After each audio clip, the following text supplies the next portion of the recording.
Okay, any questions before we get started?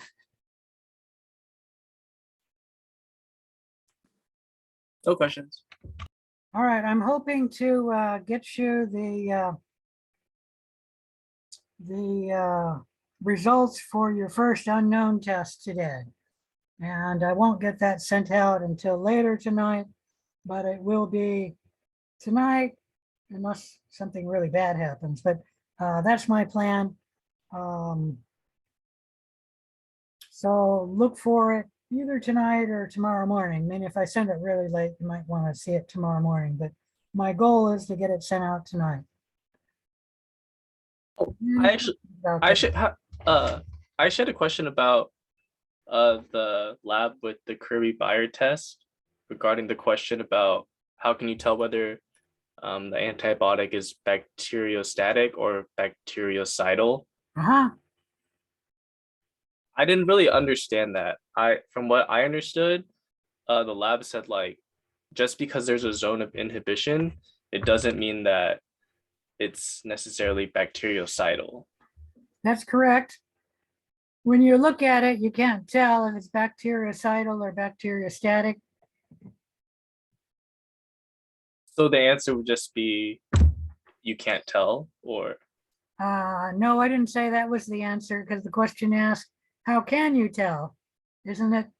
I don't have the question in front of me. Can you read me the question? yeah, hold on. Okay, let me go ahead and get started.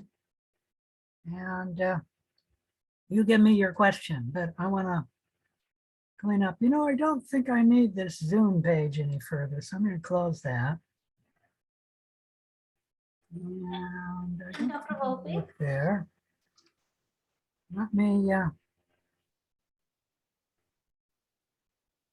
So the question was, antibiotics can be bactericidal or bacteriostatic. When observing a zone of inhibition around a disc, how would you determine whether the antibiotic causing that zone was bactericidal or bacteriostatic? So how do you if you can't tell by looking? You have to do it some other way, right? Like by further tests? Yeah, what test could you do?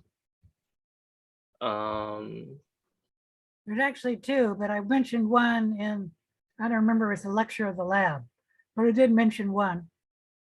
And then there's a second one you can come up with too. Well, let me go ahead and work on this. This is what I meant to be doing. I'm showing you my screen. But go ahead and ask your question. Like I said, I'm not going to give you the answer to the entire class, but I'll point you in the right direction. And that is you have to do a test to determine whether the bacteria is biostatic or biocidal. What's the difference between the two? one kills and then one inhibits the growth. So if one kills, what are you going to have on that plate in the zone of inhibition? Nothing. I mean, yeah, you're not going to have any live cells. And in the other plate in the zone of inhibition, what happening? Might be like hazy, I guess. No, not hazy. They don't look the same. My question is, will the cells be dead in that zone of inhibition? Oh, I see what you're saying. Okay. Will they be dead? In the no. No, they're just being inhibited. Okay. Okay. So what can you do to determine if the zone of inhibition is dead, or is it having cells that are just being inhibited from growing? Yeah. Like taking a sample and then looking at it under it. Well, looking at it would be very difficult. You could do that if you use like the electron microscope, but you have to look at a lot of samples.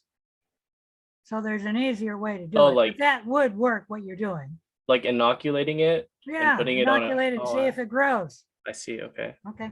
All right. Can you guys see my screen? I've forgotten now if I turned that on or not. No. No. Okay. I haven't turned it on. Come on. Dr. Volpe? Yeah. Can we please get the PowerPoint for chapter 5? Ask me after I'm done with the lab and then I'll do it. Thank you. Now, can you see my screen? Yeah. Okay, great. All right. So we didn't finish chapter 6 today, but at least we're well along on chapter 6. So we're not as far behind as we were before we started. Today we're doing lab 8 in the lab. Let me remind you that we're going to be working on the unknown work. You don't have to work on your unknown assignment today or even tomorrow, but you should work on it sometime this week. Okay. And then the infectious disease project, the paper is due by 11:59 p.m. this Saturday, May 14th. So hopefully you're well along on your infectious disease project. And I know one person is not well along because I just answered an email on what the project could be, but I don't remember that was last night or this morning. But hopefully you're well along and you'll be doing this one really quickly because you're about to start the unknown project. And let me tell you, there's a lot of students who always wait to the end because this project isn't due until June 10th. And I don't remember what the deadline is. It's probably 11:59 p.m. Oh, excuse me. It's due 11:59 p.m. June 11th. The unknown notes page is due June 10th, meaning I closed down the unknown notes page a day before the unknown project is due. So some people wait until closer to June 11th. You shouldn't do that because this project will take you time. And if you're doing it correctly, you're using dichotomous logic. So it will take you time to identify your unknown. And most students will identify their unknown after they've done 4, 5, or 6 tests, which means you will be doing at least 2 and maybe 3, potentially more tests. Okay. So after I send you the results from the 3 tests, nobody's going to have their unknown identified. The quickest I've ever seen was one student who only did 1 test and he got his unknown. He just lucked out. He happened to choose the right test and it quickly identified his unknown. It might be he tried a test where all of the possibilities were on one side, except for one, which went the other way, and the results went the other way. And so he identified his unknown. But most people do more than 1 test. Most people will do at least 2 or 3 or 4 tests after I give you the 3 tests tonight. Any questions about that? Yes. Is there a minimum amount of tests we have to do for the unknown project? Is it 1 to 3 or more than 3? I didn't quite understand. What are you asking? Is there a minimum amount of testing in the unknown project? Is it 1 to 3, more than 3, at least 3? What is the There answer is to no that? minimum. You do however many you need to identify your unknown. Okay, so the Got it. smallest number I've ever seen was 4. And only one person that I can recall has ever gotten it in 4 tests. Okay. That's the lowest number I've seen, but it's not the minimum. And after you identify your unknown, as I stated, you can do 1 more test to confirm it. But there is a maximum number, meaning don't do more than 1 more test to confirm it, because in the grading, if you do tests that are not needed, you will be marked down. Okay, so once you've identified it, you can do a confirmation test to make sure you've actually identified your unknown. You don't have to do the confirmation test, but you may. All right, any other questions about that? All right, if not, let's talk about identification of gram positives, Lab A.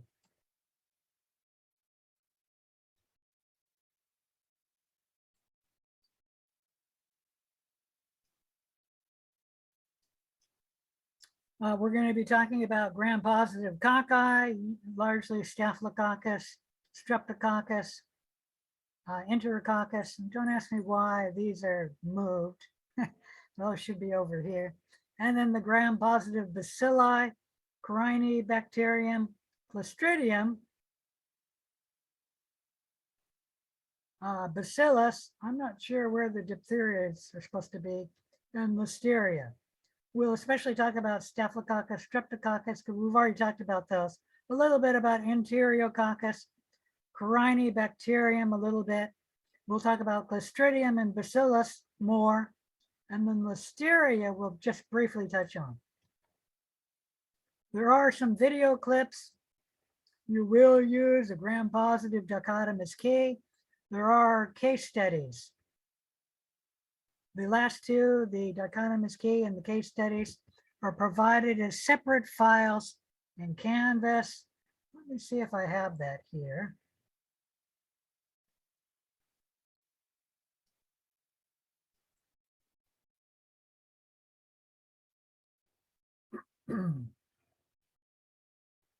If I remember correctly, this one has a whole bunch of links to this lab because of the way the professor set it up.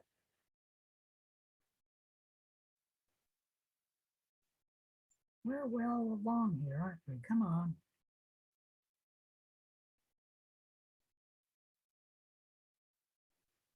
Oh, here it is. Week 6 lab 8. So you got a link to the lab module, a link to the worksheet. You also have links to 8 different case studies, and then the dichotomous key.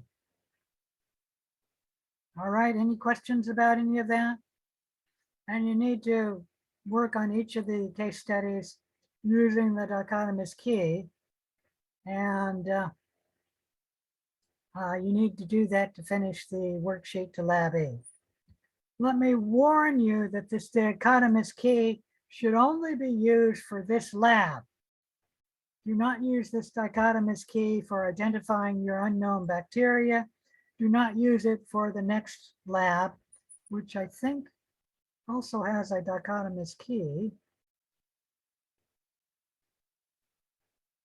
But I think I did that lab, and so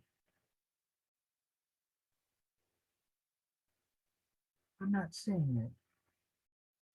Anyone see Lab 9?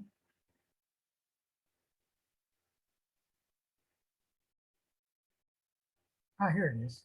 It's in week 7.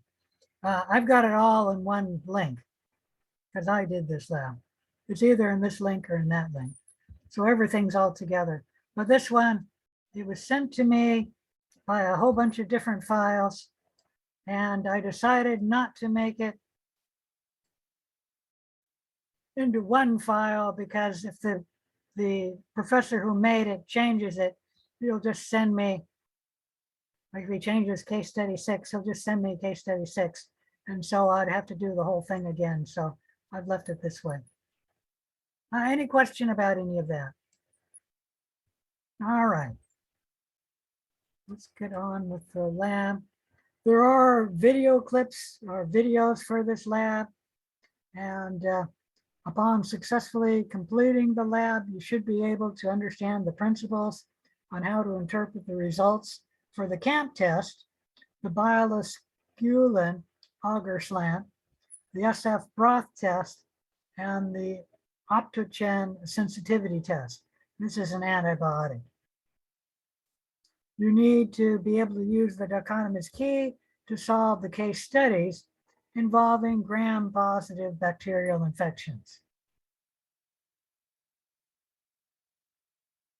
So when specimens are received in microbiology for routine bacterial cultures, they are inoculated on culture media that will facilitate the growth of common pathogens placed in the physical environments that will support their growth. microbiologists do use colony morphologies and the gram stain to provide important information in the primary classification of bacterial isolates. However, you cannot isolate an organism just by looking at the colony morphology and doing the gram stain. You must do further biochemical test. In this lab, we're going to talk about the CAMP test, the biolasculin hydrolysis test, the SF broth test, and the Optogen sensitivity test.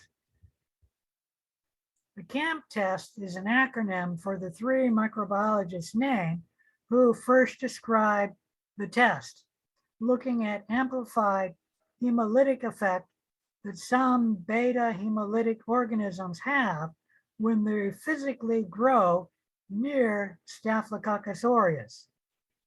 And so CAMP stands for Christie, Atkins, and Munch-Peterson. CAMP. A single streak of beta hemolytic producing Staphylococcus aureus is placed down the middle of a blood agar plate, a back plate. And I've got a picture of that here. So this is a single streak of Staphylococcus aureus. And the same as that and that. And then this clear region around the Staphylococcus aureus is beta hemolysis, the lysing of the blood around the streak of Staphylococcus aureus. And Staphylococcus aureus is beta hemolytic. Any questions about any of that part? Well, perpendicular to the streak of Staphylococcus aureus, we make another streak to test our unknown organism. And this will be a bacteria, which potentially may be beta hemolytic.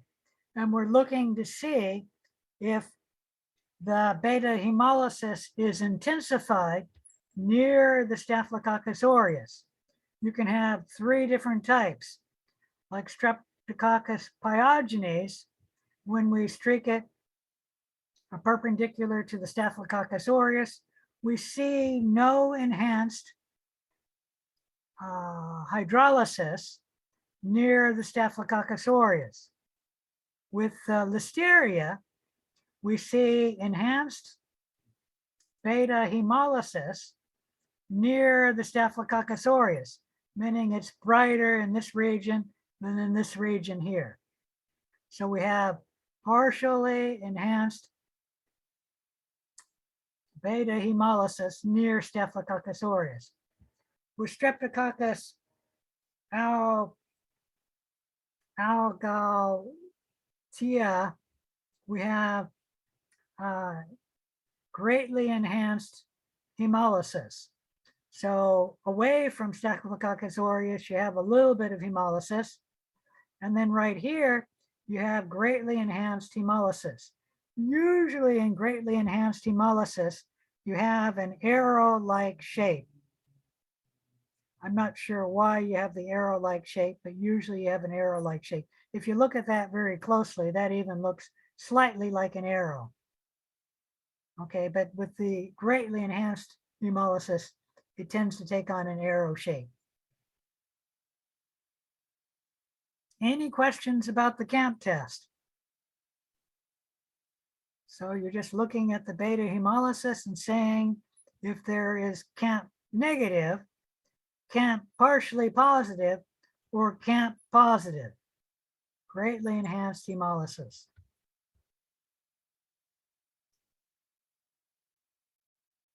The biolasculin hydrolysis test is looking to see if the bacteria can digest biolasculin. It's put on an agar slant containing biolasculin in it. And if the biolasculin is hydrolyzed, you'll get a black precipitate appearing. And so if it's positive or black, then the bile-esculin is hydrolyzed. And that, I believe, is Streptococcus is negative and Enterococcus is positive, turning black. Streptococcus species like Streptococcus pyogenes is negative. It does not hydrolyze bile-esculin. Any question about that? I have a question. Uh-huh. Do we need to memorize the names of the bacteria which are positive or negative on the last lab and on this lab? You should know at least some of them, but you don't need to know all of them. And it would be difficult for me to tell you which ones you need to know and which ones you don't.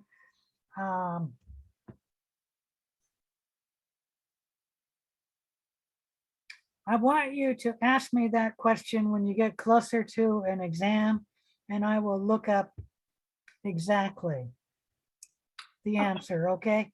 Thank you. Because I cannot tell you if I'm going to test you on Streptococcus is negative on bile-esculin and Enterococcus is positive on bile-esculin. But I'll tell you that bile-esculin or bile is in your gut and Enterococcus grows in your gut. So it's not surprising that it's bile-esculin positive. Streptococcus, like Streptococcus pyogenes, is in your mouth and in your throat. You know bile there, and it does not hydrolyze bile-esculin. But I can't imagine I would ask you to remember that Enterococcus is positive for bile-esculin and Streptococcus is negative. But I could ask you, Streptococcus pyogenes is beta hemolytic, because we've covered that a number of times. Okay, so that's why I said, and sometimes I might ask you about it, but most of the time I would not. I don't think we're going to talk about bile-esculin and Enterococcus ever again. So I'm not going to be asking you, quizzing you on that. Okay, Thank but Streptococcus pyogenes, we've talked about a number of times. Another one you should know is Staphylococcus aureus is beta hemolytic. We've talked about that at least twice, maybe 3 times. But Listeria, this is the first time we've ever talked about Listeria. And the same with strep. I have a hard time saying that one. Galactici, sorry. That's the first time we've talked about it. So I'm not likely going to ask you any questions about these, but I might ask you about Staphylococcus aureus. But I would only ask about its beta hemolysis. Okay. All right, any questions about that? And I'm sorry I can't give you a better answer there. That's why I said, ask me right before an exam a question like that, and I'll look it up for you. But generally, no. Okay, like I'm not going to ask you to memorize the results of the SF broth test, which is called Streptococcus faecalis broth test. But I may give you the tubes telling you what the bacteria are, and then asking you, is this negative or is this positive? Okay. But I wouldn't ask you to remember that Streptococcus species are positive for the SF broth test, and the Enterococcus faecalis, oh, excuse me, how did I do that wrong? The Streptococcus species are SF negative, and the Enterococcus faecalis species are positive. Okay, so don't memorize that. Okay, but you should be able to identify, looking at the picture, whether it's negative or positive. If I give you the picture, I'll give you the picture. Okay, Thank you. all right. All right, let's talk about the SF broth test. It stands for Streptococcus faecalis, which is actually an old name. We don't use that anymore. It's now called Enterococcus faecalis. If the organism grows and ferments the sugar or glucose that's in the tube, it'll produce acid products, and that'll change the color from purple to yellow. So it'll be positive if it's yellow, it's negative if it's purple. The Optogen sensitivity test, I think we ran into before, although not with Streptococcus pneumoniae. I don't remember what we used it for last time. But the Optogen sensitivity test is used to differentiate Streptococcus pneumonia from other alpha hemolytic streptococci. So what you do is you have alpha hemolysis, that's partial hemolysis, the darkening of the blood on the blood agar plate. Let me blow that up a little. And then you plate the bacteria in the blood agar plate, and then put the antibiotic, which I thought was Optogen.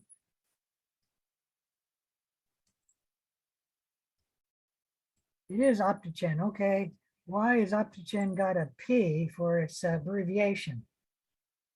And if the bacteria is resistant to the antibiotic Optogen, then it is not Streptococcus pneumonia. It is some other form of alpha hemolytic streptococci. So it's some other species of Streptococcus.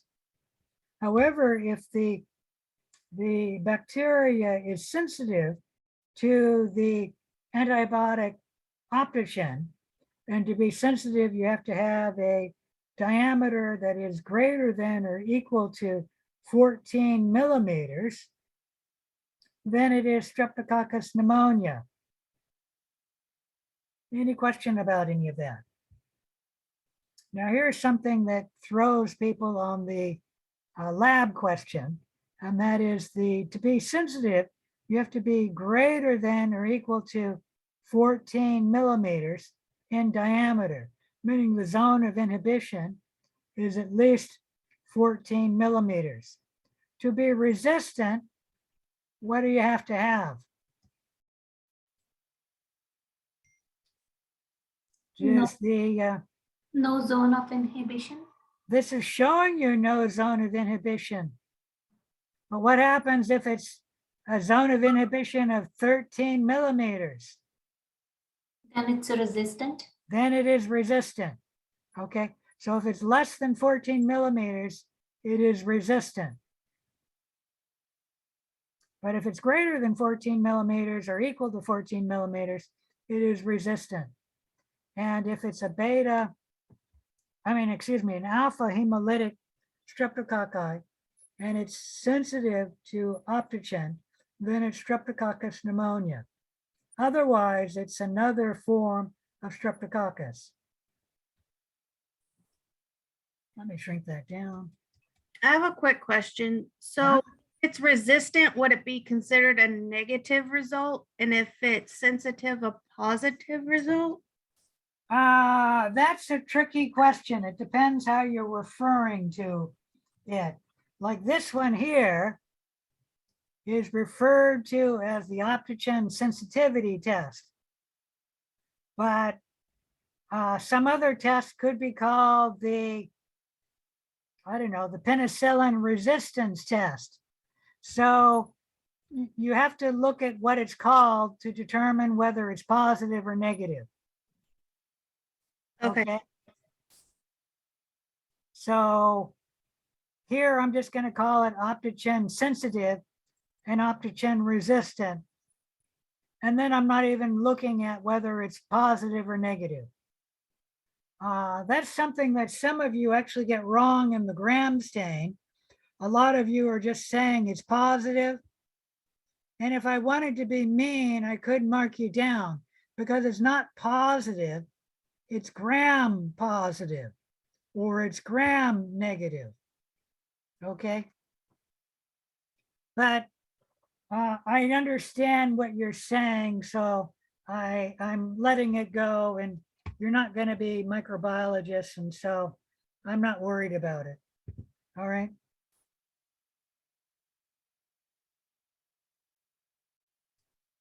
Okay, I think that's the last test I needed to discuss.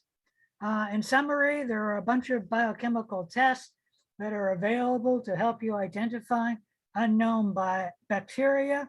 Microbiologists utilize a dichotomous key for performing, for identifying their unknown bacteria for the tests they ran. And let's illustrate how to arrive at a logical solution using a dichotomous key. The first thing we do is gram positive. The gram stain, sorry, not gram positive. And it could be gram negative or gram positive. And if it's gram negative, we're throwing it out because it's not. If it's gram positive, we come this way. And then we do the shape of the cells. Gram positive bacillus and gram positive cocci. If it's gram positive bacillus on this key, it would be an anaerobe if it's Clostridium, gram-positive bacillus, anaerobe. And if it's an aerobe, it would be either bacillus, a diphtheroid, or lactobacillus. And to further distinguish these, you'd have to do further tests. If it's a cocci that's gram-positive, we then do the catalase test. And if it's catalase positive, it'll be Staphylococcus. And if it's catalase negative, it's either Streptococcus and Enterococcus. And if it's catalase negative, you have to do another test not shown here to separate out Streptococcus and Enterococcus. If it's catalase positive and a gram-positive cocci, you then do the coagulase test. And if it's coagulase positive, you've identified it as Staphylococcus aureus. If it's coagulase negative, it's some other Staphylococcus species, but not Staphylococcus aureus. You could then do the novobiocin test. And sorry, this is a little bit messed up. If it's novobiocin negative, meaning resistant to novobiocin, then it is Staphylococcus saprophyticus. And if it's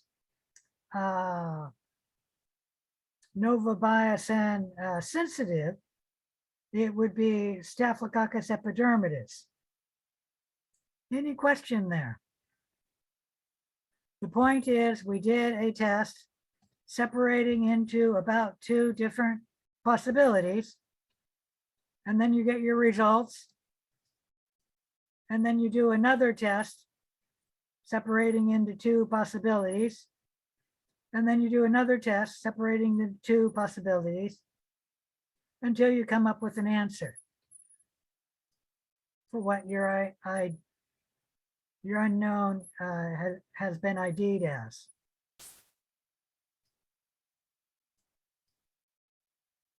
All right. Do not use this identification key for your unknown project. And I don't think you use it for this lab as well. Use the key that I've got for your case studies.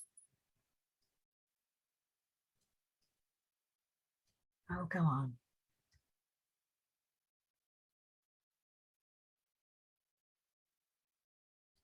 Having a hard time getting this to move. There we go. All right, you're not physically going to be performing any of these activities because everything's going to be done online. However, you are responsible for knowing how to perform and interpret these tests. So view the following video clips. There's a video on the SF broth test and the bioesculin test. There's also a video on the CAMP test. Then review how to interpret the following tests and complete the chart. You will need to refer to some previous labs as well to fill in this chart. So some of them will come from this lab, but others will come from earlier labs. Like the capsule stain was in an earlier lab. Okay. I think the catalase test and the coagulase test were in earlier labs too. The Schaefer-Fulton stain for determining endospores was in an earlier lab. So give me the positive result and the negative result in this table. Like for the gram stain, I've already done for you. If it's gram positive, it'll be purple in color. And if it's gram negative, it will be pink in color. Okay, so give me your observations to give me the results. All right. So fill in this table. And here's the test. Comes from this lab manual. Or this one comes from the lab manual. This one comes from the lab manual. And that one comes from the lab manual. You can view the video on how to develop and use a dichotomous key. It will help you with the general idea of a dichotomous key and help you with your unknown project. However, do not use this video for your unknown key. And if you are quite comfortable with dichotomous keys and using a dichotomous key, you don't have to do the video. Okay? We're not going to ask you to construct a dichotomous key for the class. All right, and then open the file of the dichotomous key and the case studies, which are in the lab 6, week 6 lab.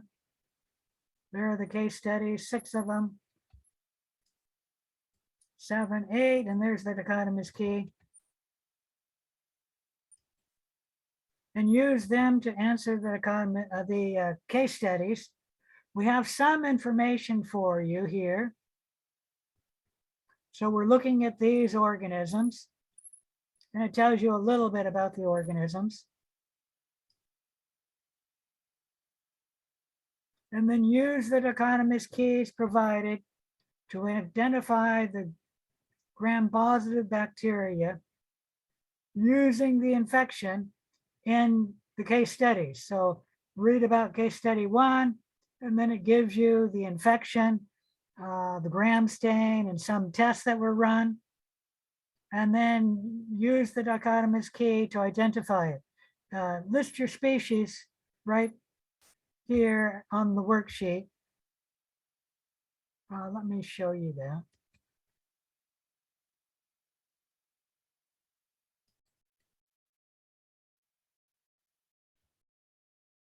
So fill in this table. You do need to look at the videos. Look at this video if you want, if you need to, if you're weak on a dichotomous key.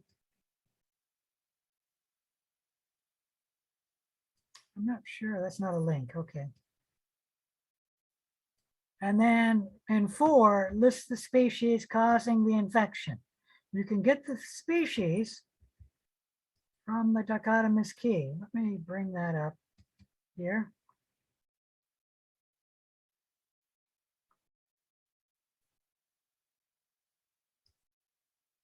So for the gram-positive cocci,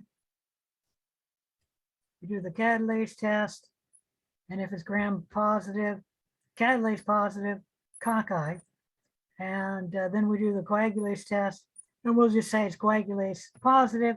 You've identified it as Staphylococcus aureus. If it's coagulase negative, do the next test, and it's the novobiocin. And if it's novobiocin positive, it's Staphylococcus epidermidis. All right, any question about any of that?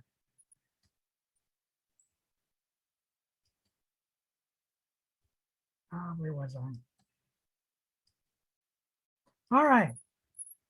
So I'll be here until 8 o'clock to answer questions.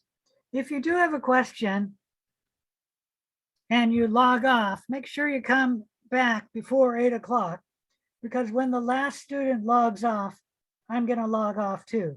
But I will be here until 8 o'clock to answer any questions, or until the last student leaves, but not later than 8 o'clock. So go ahead and work on the lab. I'm going to do some grading. I want to finish lab 7. Can you please send us the PowerPoint for chapter 5? I will make that available to you. Thank you. Oops, I don't want to do that. Are you seeing my screen? Not at the moment. Okay, good. Thank you. All right, let's stop the recording.